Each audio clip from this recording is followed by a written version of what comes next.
pagbubuton sa Dios nga mahimutang mga saksi. Kung sa pastor may saksi, hindi, saksi.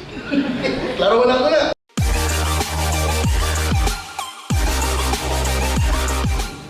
I am grateful to be with you this morning, and I have been invited with Pastor Hikay ko 1 year ago, 2022. Na ako daw ang mag-exhort sa inyo. Yeah, of course, sama sa inyo. I'm really glad na makaanib din. Our passage this morning is Acts 1:8. Basama na ako sa English, but you will receive power when the Holy Spirit comes on you, and you will be my witnesses in Jerusalem and in all Judea and Samaria and to the ends of the earth. Sabi ni Isaiah pa, nakita niyo sa screen, apan kung mukunsad na kaninyo ang Espiritu Santo, nakadawat kamong gahom, o mahimo kamong akong mga saksi sa Jerusalem, sa tibuok Judea, o Samaria, o sa tibuok kalibutan. Okay, kung naay mo ingon kaninyo nga sakay tagbas, muuban nakadireksyon. Dili siguro dili ba mamutana ka asa pa ingon? Di ba? Kaya kalito mo yung mo, sakay tagbas. Nga naman, asa na ita pa ingon? Mungutana dyan ka. Unsay tuyok na to, ito. Unsa kadugay. Dapat na tayo trabaho na pala. Unsa kadugay. Right? Nga. O kung maprinsipyo ka nga tao, mangutana dyan ka, kinahanglan ba nga mga ito na dito? Kinahanglan ba kung mabali mo, bakit pwede na lang ikaw? Di ba? You have to ask those questions. Mao gihapon if naay mo ingon, mag-construction daw ba? O unsa? Para asa? Kinahanglan ba dyan? Nga nung nagapamata naman taana. These are important questions. Pero nga nung mga tanang kay di ta gusto na mahusik ang atong panahon, kusog, ug kwarta. Di ba? Limitado na ba yan atong panahon? Kwarta o kusog. So we don't want that wasted. Aba, makasusubo nga mauni ang nagapangitabo sa mga kasimbahanan karon. Nagatakok ta, unya nagaawit, nagahatag og offering, ginawali, kuman, uli. Wala ba'y nangutanan ninyong nga naman? Ano yung nangutanan ninyo na? Kung sa'y katuyuan ni ining tanan sa atong gibuhat, kanong every Sunday mo, balik yun ta, we're going to repeat the same cycle again and again. Nobody asked that question. Usahay, hindi na tamutan na kayo nag-assume ta sa tubag. Kasi itong assumption, para madasig ta sa pagpangalagan sa Diyos. Kunya, kung madasig ka na, usay sunod. Magulat ka lang ka na malubat para magbalik na kung padasig. Ano ba? Tuyok-tuyok lang ta. No. Parehas kaya po na sa mga nga nung manarbaho man ka, para makakwarta. Kano gusto magkakwarta? Para makakaon. Nga nung kinahanglan man mo makaon? Para naipasog. Kano kinahanglan magkakusog? Para makapanarbaho. Kano man ka manarbaho? Para nagtuyok-tuyok lang. There is this cycle of ambot lang yun, no? Nagtuyok-tuyok naman daan Ambot lang umuwi ang kaani. Kapoy magsunod-sunod sa usa ka butang na walay klarong tumo. Amen? Kapoy magsunod-sunod sa usa ka butang na walay klarong tumo. Para asa di ay ni. Gusto man jud ta makabalo kung naay padulngan ng atong gibuhat. Mao nga karong kabuntagon nahagit ko sa paghisgot sa topic nga envisioning the vision of God. Lalo nag-English. Kung bisayon na ito na siya, kung saan na ito pagkakita. But you can also, saan na ito nga makita ang pananawon sa Diyos. Sa secular o professional na definisyon, ang vision o pananawon mo ang pagbaton sa simple o klaro nga hulagway. Image ba? Sa posible o labang maayo nga kaugmaon. Okay. You have a sight, you have a vision of what you want to happen in the future. And normally, kanang future mas tsada kaysa sa nag-exist karon. Mas nindot. Makatabang gini sa pagpanday sa plano kung saan pagkabot ka na ng hulagway. Okay. Kung saan na mo pagkabot ka na ng imahe or image. For example, kinahanglan kag disenyo sa balay. Nga gihimo sa architect before ka magpatawag og engineer, panday, o pagpalit ng materials. Kinahanglan siya kag plano, kinahanglan siya kag image kung sa gusto mong mahitabo. Dili pwede nga walay design unya ingon ra ka sa tawag nimo imong forma, imong mga panday. Pag masa-masa lang diha, tan-awa na nato unsay maporma ani. Binugo ang ginawa. Usik sa panahon, kwarta o materials. Hindi na pwedeng hit and miss. Plano sa vision, visualize it. Ang sabay gusto niyo mahitabo before ka magsugod o lilo. Pero nga nung murag okay naman hinoon sa mga kasagaran ka na to. Nasimba lang niya. Hatag, kanta, minagwali.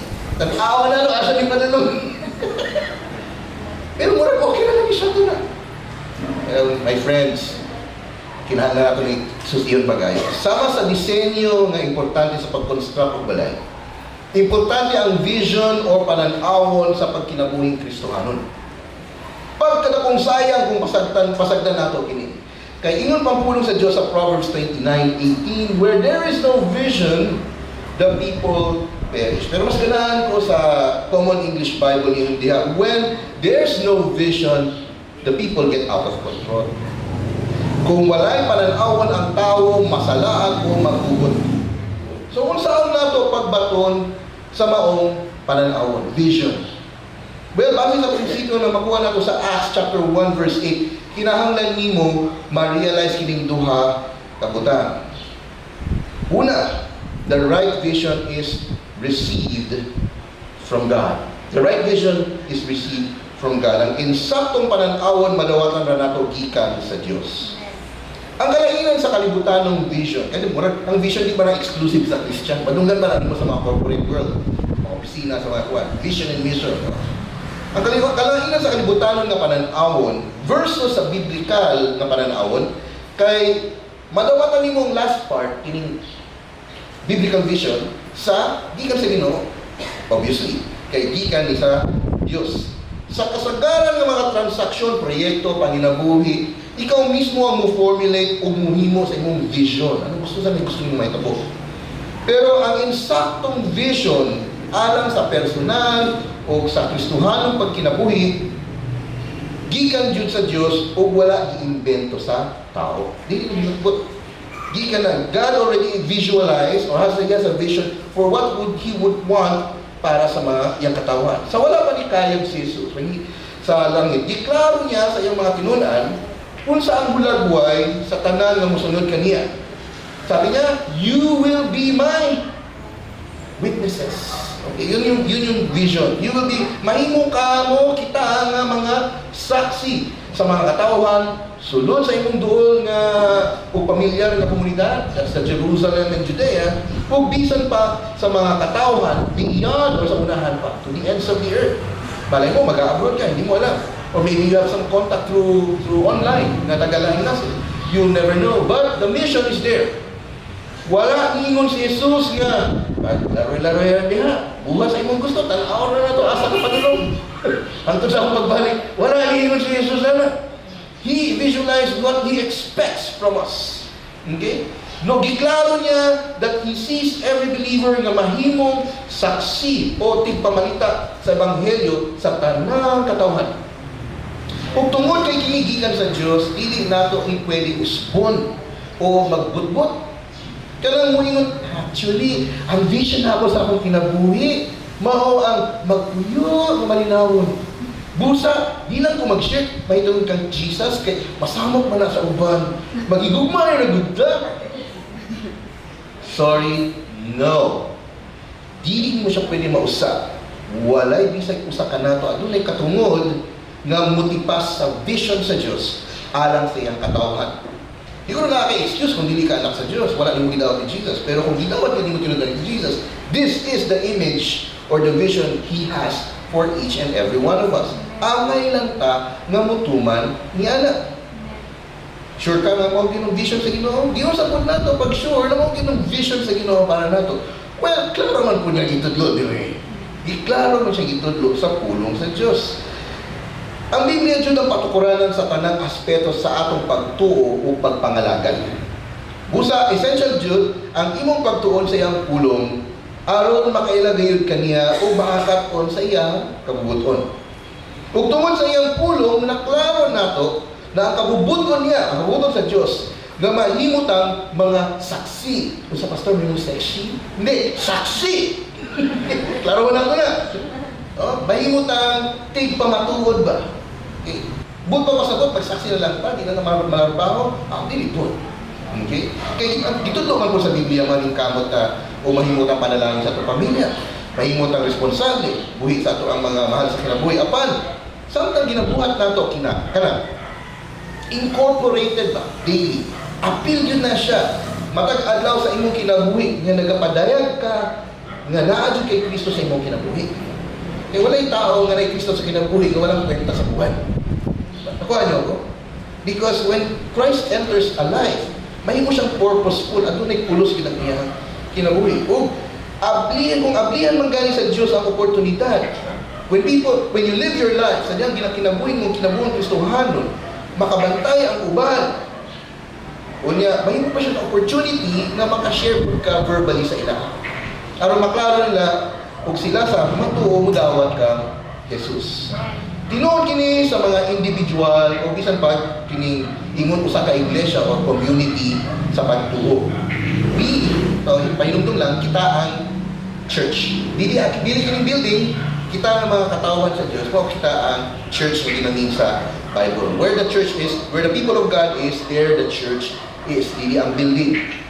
Kung ingon nga kita lawas ni Kristo, kita jud ang iyang pagagamiton sa pagkabi sa mga kalag, aron sila usab makapatulog kinabuhi diha kaniya. Dili lang simba-simba ni katua. Na-enjoy to mo. The reason that you're hearing the Word of God is so that makasabot ka sa mga kamatuoran, makailang nagsabot sa Ginoo, para kabalog ka sa inyong i-share.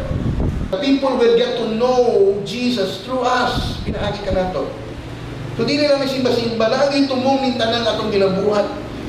But sure, madasig ta, pero aron magamit sa ta.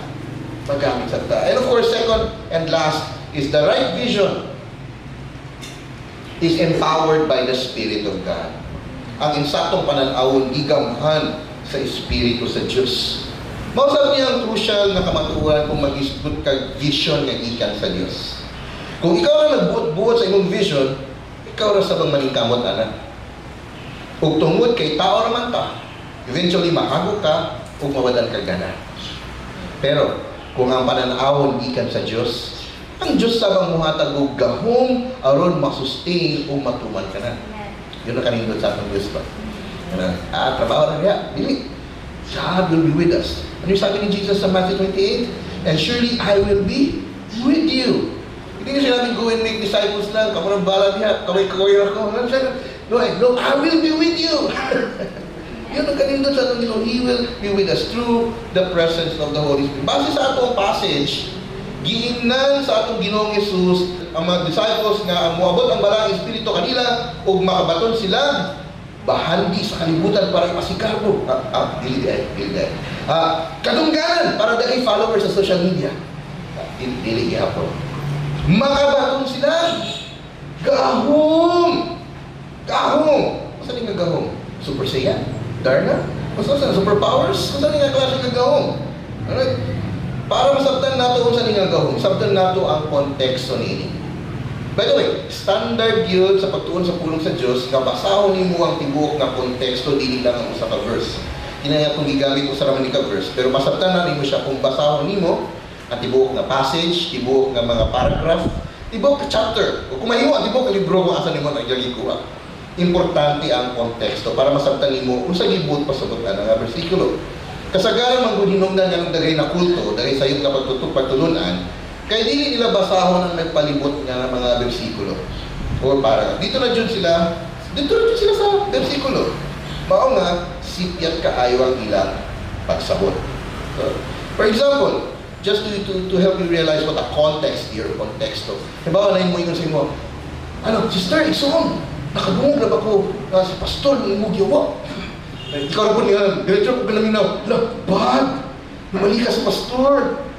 Pero wala ka nang matanda kung sa'y konteksto. Di yung sa diay pag-story ni pastor. Yun ang gingon, no? Sa ngalan ni Jesus, yawa! O, di makasunod na. Dito na rin, wala man siya namalikas na na. Isulti siya word ng yawa. Pero di para pamanikas, pang-rebuke niya eh. That's why importante ang context. Basahon mo ni mong tiguok ba? Hindi lang katulad na part. Sometimes mo bang magkinong ng away ba? Tungod kay wala ni mo ibasa ang konteksto sa imong sitwasyon. Balik ka sa versikulo, kay gamay ra akong oras. Masabtan mo ang verses pinaagi sa konteksto asa di mo siya makaplaga. Di manira na, kung anong prinsipyo sa pagbasa sa pulong sa Diyos. Anyway, ang konteksto nga giingon ni Jesus sa Acts 1:8, kining iyang gisulti, usa kini katubag sa pangutana sa mga disciples sa verse 6. So, atras tag duha ka bersikulo. Ang pangutana sa mga disciples mo kini, Ginoo, mao na ba kini ang panahon nga patindog mo ba pagbalik ang gingharian sa Israel? For you to get further, ang kasaysayan sa Israel nagapadayag na kapila na silang gisakop sa mga laing nasod. Una, na ay Assyria, na ay Babylonia, Persia, Greco Macedonia. Kunya, sa panahon nila, sa panahon na kick-story sa Jesus, they were under unsa na empire. The Roman Empire. So, sa dugay nga panahon, lahi nga gahom or authority nga nagtumala sa mga Hudyo. Nagtuwa ang mga disipulo nga since nabanaw naman si Jesus, power kaya itong Savior. Oy, kini bisag patyon ni bakong derpon. So kaya hunahuna sila hari yun ni kuya kaya nila itong so they're thinking of military and political power. Kung gusto mo na mga disipulo, buwan mo sa kapan, pataghanan mo grabe, gira na ni. So they were thinking ma-overthrow na yun ang Roman Empire, kaya power yun yung ilang hari na si Jesus. So they were really desperate na makalingkawas ana. They want na mubalik ang himaya sa gingharian sa Israel. So they're thinking political and military power. Wala pa nila nag-gets. Kana nga panahon wala pa nila nag-gets nga ang kaaway nga gipindi ni Kristo dito sa krus mawang sala, kamatayon ug kanyawa. Ang vision sa mga disipulo was so narrow. Kaya wala pa nila hanap-hanap pa itong ilang vision. Nga ilang nakitaan, kailang kaugalingon po nilang problema. Kaya mo na yung pampildi, kaya mo na yung gisakop, sa hinga na po mga Kristiyano, no? We're just too focused on our concerns. So that disciples is not like that. Nag-focus sila sa ilang kaugalingong problema kung wala nila realize there's a bigger picture. Dahil mas dako nga concern. Wala nila damang ang plano sa Ginoo, dili lang ang mga Hudyo ang luwason. Pero apil ang ilang gikadungtan ng mga Romano. Kining mga Romans nga buli-buli sa ilangan. Gusto po luwasan ni Kristo. Right? Amazing. Ang kaluwasan na ipadangat ni Jesus alang sa tanan nga mutuo o mudawat niya mga Hudyo, Romano, Amerikano, Pilipino, unsa pa diha. The salvation that God offers is para sa tanan. So, dili gahom militar o politikal lang gihatag ni Jesus sa iyang mga tinunan. Hinunuan, gahom kini sa Dios balaang espiritu nga mupuyo kanato ug muusab sa atong mga kinabuhi. Ug dala ni ana nga kausaban mahimo sabtang epektibo nga saksi sa uban. Since panan-awon man kini sa Dios, pama sa Dios nga kita mahimo niyang saksi tagaan niyang integridad ang atong testimonyo. Kay kung tinuod yun nimong gidawat si Jesus, bag-uhon niya ang imong kinabuhi. Amen? Kung aduna kay Kristo, bag-uhon din niya imong kinabuhi. Dili pwede nga na kay Kristo niya, pero decoration lang. When you receive Jesus, He is Lord, siya ang Master, siya ang tigdumana, usbon yun niya imong kinabuhi. Kaya masalap mga ganyan. Mausap yun ka. Dili sa imong pinaging kusog, of course, but by the strength, kining gahong giniskutan, by the strength and power of the Holy Spirit. Bago niya yung kinabuhi, wa tayo ingon ani nga gahong sa atong kagalingon. Nag-try na po ba yata sa una, na sa wala pa si Jesus, katulad ka itong tayo nga ning randoy ka nga, mabuutan na utak ko. Ang may ito po, marag katong kanta sa una, gusto kong bumait, pero di ko magaw. Di ba? So wala pa tayo Jesus, gusto na magtanaron, pero marag kung di mo man ito mo. Pero sa dihan, nakailata kang Kristo. Sa dihan, gidawat nato si Kristo. O nakaltas, o nawala na padayon ang mga white klaro nato ang mga kinaiya. Nausab ang atong mga paglantaw priorities. Ang mga nakailan nato nahibulong. Kung sa'yo nakakunin mo. Right? Kana sab ang mga higayon nga giabdi sa Dios aron makasaksi ta sa ilaha. And people start wondering, nausab ng kinabuhi ni Pedro. Opportunity dahil para gusto ko ka mausab, mauning ka maturan. Kailangan Jesus. Kaya that's an opportunity to share the gospel. O mausab ang balaang espiritu sa nga klase nga gahom ang balang espiritu mutabang kanimo sa pagsabot sa iyong mga pulong, matod pa ni Jesus, magpahinumdum kanimo sa tanan niyang mga gipang tudlo. Pinaagi lang sa gahom sa balang espiritu nga makabaton tag kaalam, oportunidad o confidence nga mahimong saksi alang ni Kristo. Naana ang espiritu sa Dios sa tanang nidawat kang Jesus. Naana siya nimo. Ang sikreto na Dios sa pag-activate sa iyang gahom, sa imong kinabuhi, mao ang kanunay nimo pag-commune sa iya, sa word of commune, kanang pag-istorya, pinaagi sa mga pag-ampo, ubanan sa imong pag-exposure sa pulong sa Dios. He will empower you to be His witness here and beyond. Mahimo gayud kang saksi alang niya dire o bisan pa sa unahan. So in conclusion, asa naman kadapit karon in relation sa pananaawon sa Diyos sa imong kinabuhi? O ni pananaw sa Ginoo para sa tanang Kristo? Asa naman kadapit ana? Naana ka diha? Hapit na ka diha? Padulong pa ka diha? O di ka sure kung asa ka diha?